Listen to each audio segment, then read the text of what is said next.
Hello नमस्कार दोस्तों। भोलेनाथ के भक्तों के लिए महाशिवरात्रि का दिन खास होता है। महाशिवरात्रि के दिन घर और मंदिरों में भगवान शिव की विधि विधान से पूजा अर्चना की जाती है। धार्मिक मान्यताओं के अनुसार महाशिवरात्रि के दिन भगवान शंकर की पूजा करने से कष्टों से मुक्ति मिलती है।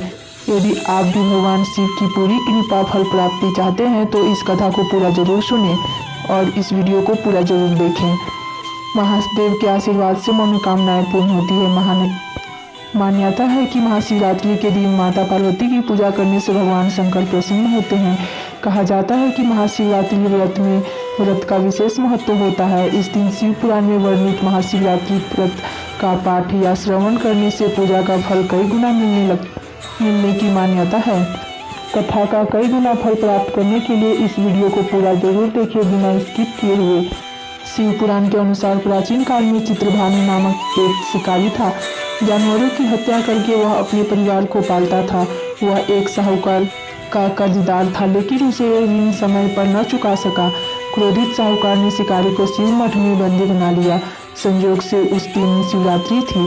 साहूकार के घर पूजा हो रही थी तो शिकारी ध्यान मग्न होकर शिव संबंधी धार्मिक बातें सुन रहा था। चतुर्दशी को उसने शिवरात्रि व्रत की कथा भी सुनी। शाम होते ही साहूकार ने उसे अपने पास बुलाया और ऋण चुकाने के विषय में बात की। शिकारी अगले दिन सारा ऋण लौटा देने का वचन देकर सार बंधन से छूट गया। अपनी दिनचर्या की भांति वह जंगल में शिकार के लिए निकला, लेकिन दिन भर बंदी गृह में रहने के कारण भूख प्यास से व्याकुल था। शिकार खोजता हुआ वो बहुत दूर निकल गया। जब अंधेरा हो गया तो उसने विचार किया कि रात जंगल में ही बितानी पड़ेगी। वह एक तालाब के किनारे एक बेल के पेड़ पर चढ़कर रात बीतने का इंतजार करने लगा। उस बिल्व वृक्ष के नीचे शिवलिंग था, जो बिल्व पत्थरों से ढका हुआ था। शिकारी को उसका पता न था। पड़ाव बनाते समय उसने जो टहनियाँ तोड़ी वे संयोग से शिवलिंग पर गिरती चली गई। इस प्रकार दिन भर भूखे प्यासे शिकारी का व्रत भी हो गया और शिवलिंग पर बिल्व पत्र भी चढ़ गए। एक पहर रात्रि बीत जाने पर एक गर्भिणी हिरनी तालाब पर पानी पीने पहुंची। शिकारी ने धनुष पर तीर चढ़ाकर जो ही प्रत्यंचा खींची। हिरनी बोली, मैं गर्भिणी हूँ, शीघ्र ही प्रसव करूंगी। तुम एक साथ दो जीवों की हत्या करोगे, जो ठीक नहीं है। मैं बच्चे को जन्म देकर शीघ्र ही तुम्हारे समक्ष प्रस्तुत हो जाऊंगी, तब मार लेना। शिकारी ने प्रत्यंचा ढीली कर दी और हिरनी जंगली झाड़ियों में लुप्त हो गई। प्रत्यंचा चढ़ाने तथा ढीला करने के वक्त कुछ बिल्व पत्र अनायास ही छूटकर शिवलिंग पर गिर गया। इस प्रकार उसने अनजाने में ही प्रथम पहर की पूजन भी संपन्न हो गया। कुछ ही देर बाद एक और हिरनी उधर से निकली। शिकारी की प्रसन्नता का ठिकाना न रहा। समीप आने पर उसने धनुष पर बाण चढ़ाया।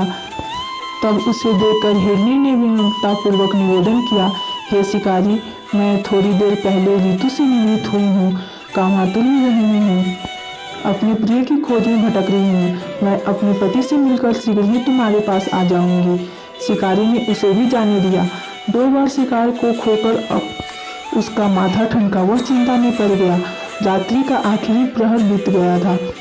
इस बार भी धनुष से लगकर कुछ बेलपत्र शिवलिंग पर जा गिरे तथा दूसरे पहर की पूजन भी समाप्त हो गई। तभी एक अन्य हिरनी अपने बच्चे के साथ उधर से निकली। शिकारी के लिए यह स्वर्णिम अवसर था। उसने धनुष पर तीर चढ़ाने में देर नहीं लगाई। वह तीर छोड़ने ही वाला था कि हिरनी बोली, हे शिकारी, मैं इन बच्चों को इनके पिता के हवाले करके लौट आऊंगी। इस समय मुझे मत मारो। शिकारी हंसा और बोला, सामने आए शिकार को छोड़ दो। मैं ऐसा मूर्ख नहीं।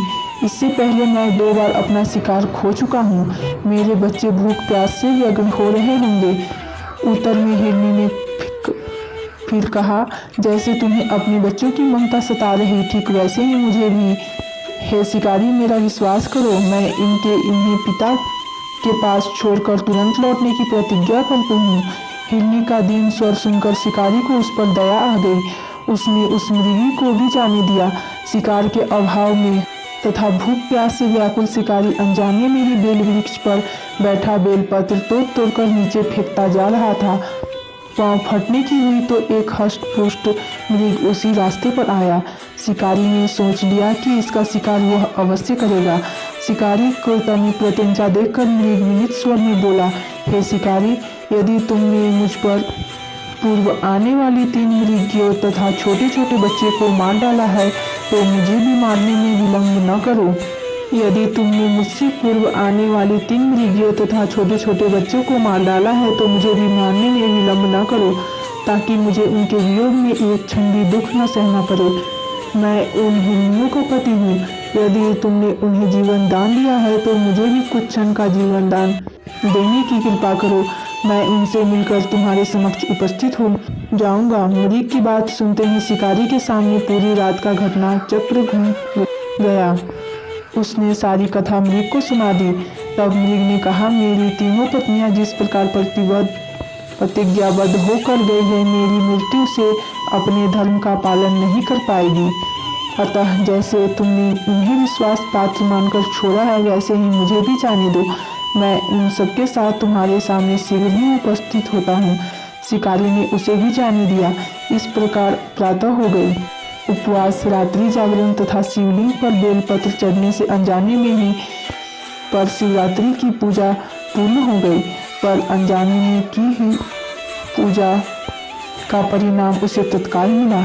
शिकारी का हिंसक हृदय निर्मल हो गया, उसमें भगवत शक्ति का वास हो गया। थोड़ी ही देर बाद वह मृग सपरिवार शिकारी के समक्ष उपस्थित हो गया ताकि वह उनका शिकार कर सके, किंतु जंगली पशुओं की ऐसी सत्यता, सात्विकता एवं सामूहिक प्रेम भावना देखकर शिकारी को बड़ी ग्लानि हुई। उसने मृग परिवार को जीवन दान दे दिया। अनजाने में शिवरात्रि के व्रत का पालन करने पर भी शिकारी को मोक्ष की प्राप्ति हुई। जब मृत्यु काल में यमदूत उसके जीवन को ले जाने आए तो शिवगणों ने उन्हें वापस भेज दिया तथा शिकारी को शिवलोक ले गए। शिव जी की कृपा से ही अपने इस जन्म में राजा चित्रभानु अपने पिछले जन्म को याद रख पाए तथा महाशिवरात्रि के महत्व को जानकर उसका अगला जन्म में भी पालन कर पाए। इस कथा को पूरा सुनने के लिए धन्यवाद। भगवान शिव आपकी सारी मनोकामना पूर्ण करे।